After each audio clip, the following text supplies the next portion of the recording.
దైవ మర్మములు ఏప్రిల్ 12. మరియు షీలోహులో యెహోవా మరలా దర్శనమిచ్చుచుండెను. షీలోహులో యెహోవా తన వాక్కు చేత సమూయేలునకు ప్రత్యక్షమగుచూ వచ్చెను. 1 సమూయేలు 3:21.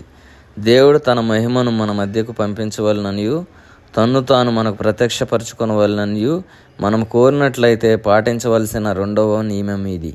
సమూయేలు వంటి ధైర్యము గల నమ్మకమైన సాక్షులు మనకు అవసరము. మనకు వాక్యము చెప్పగల బోధకులు, మంచి పుస్తకములు వ్రాయగల మేధావులు గలరు. కానీ సమూయేలు వంటి వారు అనేక మంది లేరు. మనకు దైవజనులు అవసరము. ధైర్యముతో స్వేచ్ఛగా దేవుడు చెప్పు దానిని వినుడి. దేవుడు సెలవిచ్చినదేమనగా అని చెప్పగల మనుషులు కావలెను. బాలుడైనప్పుడే సమూయేలు దేవుని వాక్యమును పొందెను. దేవుడు మొదట నీవు వెళ్ళి ఏలీకి చెప్పుమని అతనితో అనెను. తన యజమాని అయిన ముసలివాని వద్దకు ఎట్లు బాలుడు వెళ్ళి దేవుని వర్తమానం అందించగలడు? అది ఎంతో భయంకరమును కష్టతరమైనప్పటికీ అతడు విధేయుడై వెళ్ళి చెప్పాను. మనము సమూయేలు వంటి వారమైతే గాని దేవుని శక్తి ప్రత్యక్షమగుట చూడము.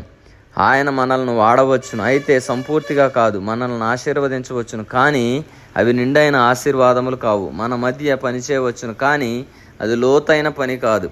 మనము సమూయేలు వంటి వారమైతేనే కానీ దేవుని వాక్యమును స్వేచ్ఛగా మన ద్వారా అందించబడదు.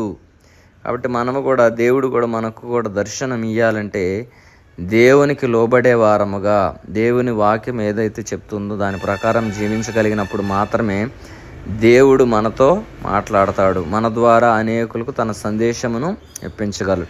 అటువంటి జీవితము దేవుడు మనందరికీ దయచేయునుగాక. ఆమెన్.